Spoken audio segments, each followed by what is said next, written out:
Welcome to our Learning Community Talk with Kevine Boggess, the Policy Director at Coleman Advocates for Children and Youth, and also a board member of the San Francisco Unified School District. So today, Kevine will be talking with us about how to engage with school boards and how the San Francisco School Board and Coleman Advocates are contending with the efforts to censor instruction, and also how they plan to allocate the federal relief funding for education.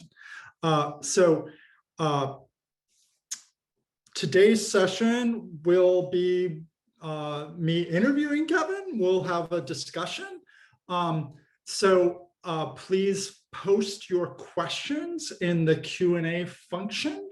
And again, as I always say, this is a pitch for you to join us live so that you get to have your questions posed. So we'll have this formal session for a half an hour, and then Kevine is giving us some additional time. So our overtime, we'll have an informal discussion at the half-hour point, and continue that for as long as it goes, as long as it doesn't extend past a half hour.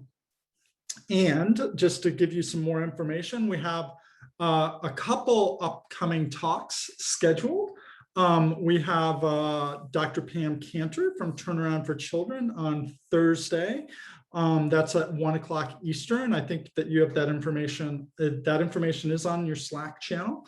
And also we have the Kentucky Student Voice team who will be having a talk with us on August 4th at 2 p.m. And the registration information for that is also on Slack.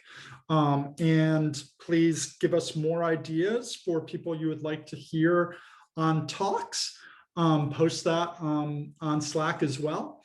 And we'll look forward to having those ideas. And we have some that are not yet scheduled, but please give us that feedback. So for today, let me introduce you to Kevine if you don't know him already a little bit.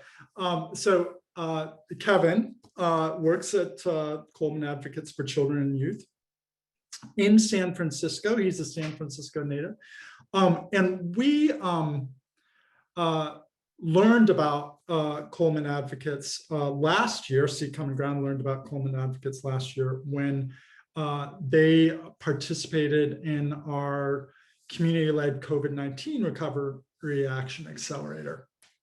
And we formed a partnership then, and we are continuing the partnership today with our ARPA Action Accelerator, in which Kevine is again the lead project operator on surfacing and elevating community voice around how to allocate the federal relief funding. The project that Coleman Advocates conducted last year was pretty similar actually to the work that they're conducting now with our through our Action Accelerator. But at that point, the work that they did was again to surface and elevate community voice around how to reopen San Francisco public schools. So they created an equity framework around reopening San Francisco public schools. You can find it on their website. And I think that's really exemplary of the kind of work that Coleman Advocates does, is that they are about finding and elevating community voices, the people who are most impacted by the public education system, ensuring that they have a seat at the table. And Kevine takes that so seriously that he decided to run to seek office and to represent people on the San Francisco Unified School District School Board, Board of Education. So we are going to have, as I said, a discussion. So I'm just going to pose an opening question to Kevine, sort of a two-part, like, Kevine, if there's anything I missed, please introduce yourself as well. You know, share some more information about yourself and your personal journey.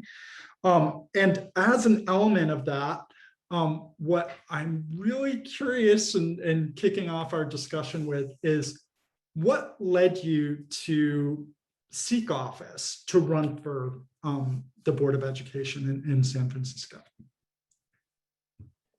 Yeah, thank you so much. I think to answer that question, the first thing for me was I decided to run I guess maybe into the middle of the pandemic. And it really allowed for me to be motivated by what I felt like was a failed response by our school district. Even though our school district, within maybe the first 5 to 6 months of the pandemic, kind of had taken approach of working in partnership with community groups, trying to center on the needs of families. Everything leading up to that was the opposite. It was a lot of the district's leadership meeting in private, making decisions, and then those decisions not being reflective of the needs of the community. So I really felt motivated to run. Working at Coleman Advocates the past 10 years, um, having a high level of frustration with the school district from that, and the lack of their willingness to respect the expertise of students and families. So I think all of that together kind of pushed me to run. I would say the pandemic making it harder for people to go in public also was a helpful factor because I am not the most sociable person. So the pandemic played to my strengths of giving people distance while I was running.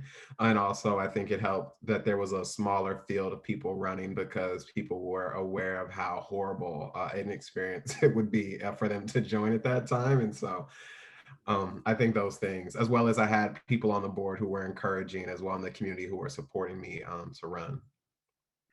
Uh, I am going to come back to your experience as a Board of Education member, just sort of the zeitgeist element of it. So thanks for spurring that.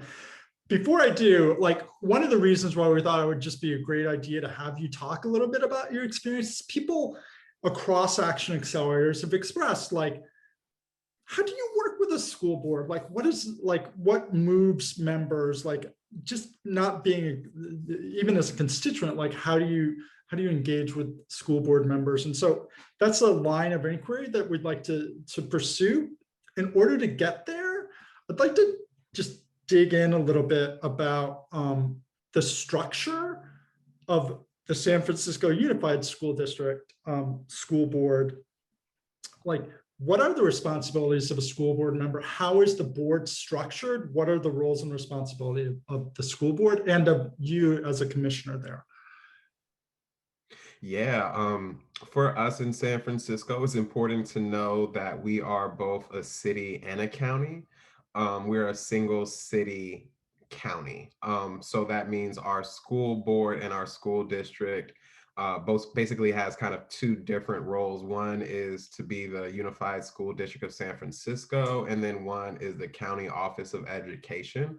And so they're separate entities, but they're managed collectively. So we have one superintendent and one board for both. And it kind of, for us, creates a dynamic where we function, I would say, mostly as a unified school district as far as kind of the board's focus and expertise. And the county office of education, which serves a lot less students, is a little bit, I think, less of a priority or focus just because of the size and scale. I think we have about 2 county schools versus 119 um, other schools in our school district. As a board member, we serve 4-year terms. There are 7 of us. We have at-large elections in the city and county of San Francisco, where all the voters and all the different supervisor districts get the opportunity to vote for us. Um, I said there's 7 of us. Our primary job is to hire and fire the superintendent and to evaluate them. And we are responsible for kind of like the fiscal as well as like liability aspects of making sure we're in compliance and oversight for the school district. Even though we're not able to engage in that work on a day-to-day basis, we do that through overseeing the superintendent and he oversees his staff and everyone in the district. Um, that is a ripe area for discussion around like how you stick to the role that your governance role as opposed to bleeding into management. And I'm going to come back to that. Before I do, is San Francisco unique in being both a district and a county office, or is that pretty common in California? Like, or do you have a sense of that? Yeah, it is very rare. I think we're one of two or three that fall into this kind of category, and the majority of them are more rural in location versus kind of major urban cities like us. Our structures for school in California for accountability are essentially based on there being a separate entity for the county office. So like in San Francisco, if you were to file a complaint about our district, you would have to go to our county office of education before you could go to the state. So in other cities or school districts, like if you were in Oakland Unified School District, you would actually complain to the Alameda County of Education, who kind of oversees them. But for us in San Francisco, it's like the same building, but different people in it kind of to support that. So it kind of creates a little bit of a harder standard to hold the district accountable from the state because there really aren't as many outside eyes watching. And that the at least my experience, my knowledge is that county offices as opposed to district offices frequently control the purse strings, have fiscal responsibilities. And so as you have both, you wear both hats, like, is there a conflict on that? Like, how do you sort of combine those roles? Like you said, most of the other examples are rural districts and rural counties, like that in San Francisco, which is a significant urban district, like there must be some tensions there.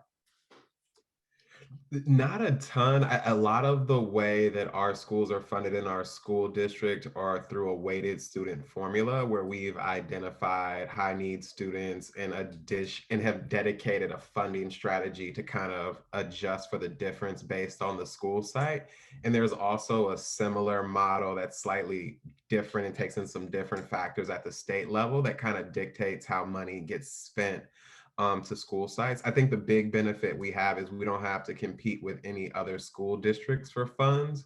So all the money that comes in is essentially for us to use, which kind of creates one less level of bureaucracy.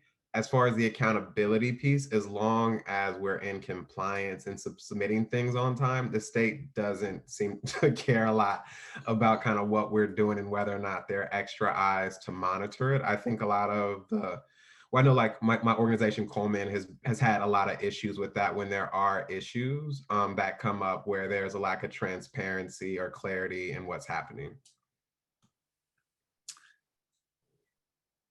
So now I will come back to sort of what Action Accelerator project operators brought to the table around this. And I'll try and be a good proxy for them.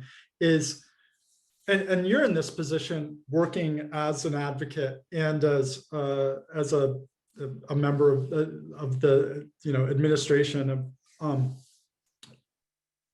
your perspective, what are beneficial ways that advocates can seek partnership with school boards? How can they engage? There's a whole litany of questions around this, but just sort of let's start at like the 10,000 foot level, and then let's drill down into some maybe anecdotes or particular issues. But like, how do you, what's effective outreach and engagement of a school board look like? Yeah, I think the engagement piece and the moving them piece, I think, are really separate from each other, depending on whether or not it's an elected or an appointed school board, whether they're full-time or they're part-time, really can impact the availability of like having direct contact with them. I know one thing at Coleman we always try to prioritize is how do we have kind of annual, if not more frequent check-ins with our school board commissioners, both to just develop the relationship find out what their priorities are, and really try to figure out which of our priorities they're willing to kind of like champion and put forward. I think the big thing for me as a board member, though, that I feel like is helpful is figuring out what board members are passionate about and what they're really willing to like fight the district on. Because a lot of boards are made up of people who care about schools, but also who care about other things as well, like having friends and being like colleagues with their board mates, or having a good relationship with the staff and the leadership. I'm not saying that those aren't priorities, but people won't sometimes cross lines or push buttons if they are valuing those things as much as like making our schools effective. What we try to do is figure out how to connect to the bases and the supports, whether those are organizations or individuals for commissioners and electeds, and really figure out how to leverage the people who they already trust and go to, if we aren't those folks, to kind of bring them to our side to do what we have to do. But I would also share in San Francisco, one of the dynamics is that we have a board that passes a lot of policies. So like we have passed the majority of policies a school district would want to in regards to changing cultural practices around punitive punishment, Eurocentric curriculum, lack of inclusion in curriculum, creating spaces for parent and student advisory and input. But a lot of those things still haven't led to like a whole form transformation of how our school district operates and who are the key decision makers. We've actually gotten a lot more input, but it hasn't had as large a shift on how we operate and how we do things, even though we have a very supportive board that comes out of the classroom primarily, lots of educators and people who are committed to educational reform, both locally, but also I think kind of nationally in how we view public schools. Hopefully that's helpful in some way. Yeah. Uh, I'm going to come back to a couple of the points you raised because I want to stick at that 10,000 foot level to some extent. Like, as an advocate, if I'm advocating at the local level for a particular issue, um, and this may be this pretty generic question, so people should know their individual context, as you pointed out, elected versus appointed, and just the governance structure of your local school districts. However, I'm going to keep this high level question, which is like, when, as an advocate, when do you want to go to management? When do you want to go to the superintendent's office? And when do you want to go to the school board? Like, what's the differentiation between working with management versus working with the board? Yeah, I think for us, it was always about who is going to give us the most access. And I think with our dynamic, the board was always more accessible because they felt a greater need to kind of connect, as well as they didn't have day-to-day operations.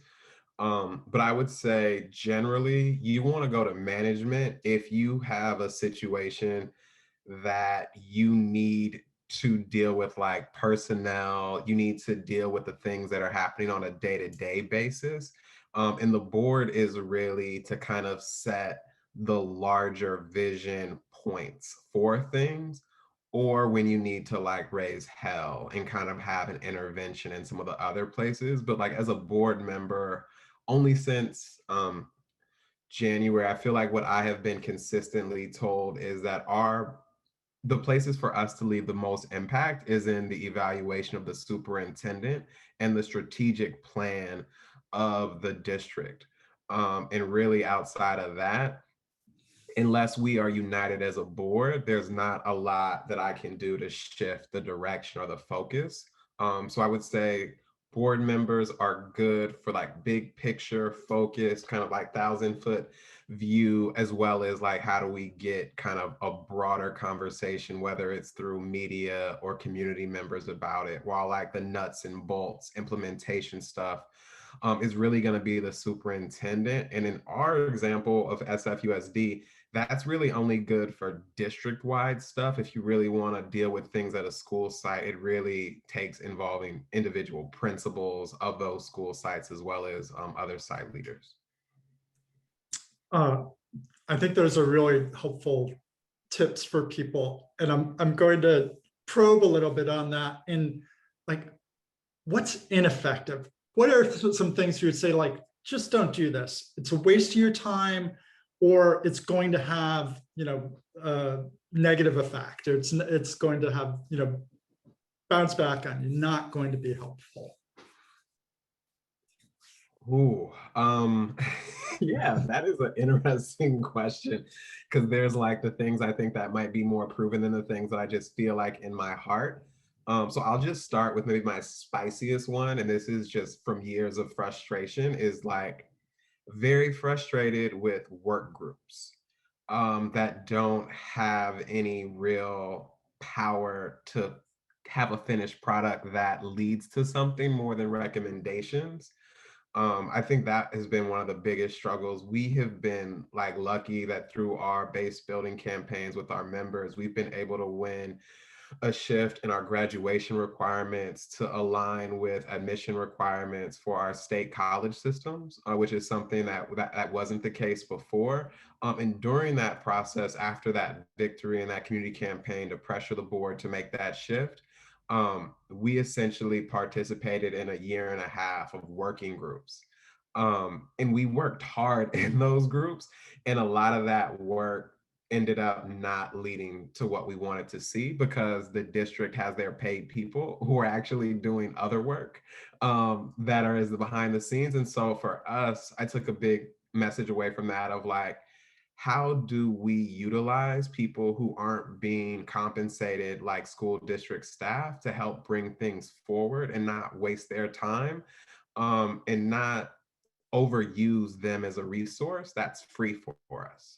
And so for me, I'm really hesitant to create work groups in a resolution that doesn't have the power to actually implement it, and is just making recommendations. We've also had a big issue with unfunded mandates from our board. We've passed a lot of resolutions that didn't in detail identify funding sources and how that money would be spent. Um, Additionally, as a board member, I haven't introduced any resolutions yet, but I think one promise I've made to myself when I do is that I'm not going to introduce something without the district uh, committing to have an implementation plan fully prepared before we do a final vote, so that we are voting on the implementation and rollout of it in the timeline versus that something that happens after, just because we've historically on the community side been burnt with their very slow implementation planning process and really losing the energy in the community to support the implementation, and it really kind of falling on the district to do it without the community support they really need. And so those are, I guess, some of the big things for me, like as a board member. Oh, that's really helpful. The commissions are good ideas go to die kind of kind of idea. I want to ask you a couple questions, more drilling down questions. I see that we have some folks from Texas in the audience, and they just there's a special legislative session where, in addition to curtailing voting rights, there's legislation to censor instruction in schools around racism. And so I want to ask you about that in the context of San Francisco. People have a lot of ideas about what San Francisco is, and about who is on the school board in San Francisco and what the position of the school board is. And let's subvert people's expectations maybe a little bit around like this not being an issue in San Francisco. So from your one hat you're wearing as the policy director at Coleman Advocates, and also as a commissioner on the board in San Francisco, what keeps you up at night about this? The racism around instructional censorship. I just hesitate to say around critical race theory. That's, I think, ceding language to people that I would rather not. So what are you thinking about on that, and what are you having to contend with on that? Yes, I would, yeah, also just to say, like, I wasn't a big a fan of critical race theory until it started to encompass everything that was related to the truth and history. It's just like, yeah, definitely. I'm a huge proponent. I would say we've had a lot of battles around ethnic studies, I think, in the past. So back in 2018, we fought with a large community coalition kind of representing a lot of different ethnic and community groups here in San Francisco to get an ethnic studies pilot in some of our high schools. And so since then, we've really been pushing to expand it. And so in 2018, 2019, the board passed a resolution called the Equity Studies Resolution that essentially does what Texas has forbid them to do, which is to look at all the curriculum, identify where there's gaps and missing stories, really focusing on 4 groups that have been historically disrepresented, and their histories mistold as kind of the center of how we want all of our curriculums redesigned to kind of be grounded on. So what we've experienced is not a pushback on the idea, but really, I think the other side of the issue of who gets to be included and who doesn't. It's like, yeah, it's great that you've made a commitment to Black studies, and we like that to see that. And now, like, what about Chinese studies, and what about Russian studies and Vietnamese studies? And how do we kind of incorporate kind of an unfinished version of it to really represent everyone? Because I think part of it with our context, which I think is very different from Texas, where people might be more inclined to be opposed to these things just because of kind of how they've been presented and where they come from. People here are more inclined to be supportive until they find out what they entail and how much they cost. And then people will kind of slowly start backtracking, or will get to a place where, and I don't think this is maybe the best definition, but really start saying, what about me? And like, what about my community? And kind of how are we being served or included? And for us in San Francisco, a lot of that breaks down with, I would lift up Chinese students specifically. We have kind of a larger group of Asian students that represents kind of a broader diversity, but we have a high success rate amongst our Chinese students. And so I think for them, they are also looking at how do we become more included in curriculum? How do we have more special programs that lift up our young people when they aren't the most high need students? So I think for us, a little bit about how do we balance all that and make everyone feel welcome and inclusive, but we really don't have some of those fights around kind of whether or not we should teach history factually. Yeah, thank you for that. I'm going to push some of the questions around how you are dealing with ESSER 3, the American Relief Plan Act education funding, into the overtime session when we have more of an informal discussion, because of course we'll be looking forward to the reporting from Coleman advocates on your efforts there. Because as we are reaching time, I would be remiss in not asking you our closing question, which we are trying to ask all of our talkers, which is, who's been someone who influenced you and why? Who is someone who influenced me and why? The first person that jumps into my mind whenever people ask me that question is Ella Baker. Because for me, Ella Baker is like the definition of kind of like a United States like freedom fighter and hero. Someone who wasn't like satisfied with like just being involved, right? And being in leadership and understanding like what it takes for a Black woman to be in leadership in that time, but also with how do we bring in the next generation of leadership, and how do we really not just fight these systems, but transform the things behind the systems that kind of allow them to exist and really recreate something new in an image that's reflective of what we want to see. Well, on behalf of the Seek Common Ground team, thank you, Kevin, for sharing your thoughts on being a school board member and your reflections. And we will be posting this on Slack in the next couple days. So thank you all for joining us.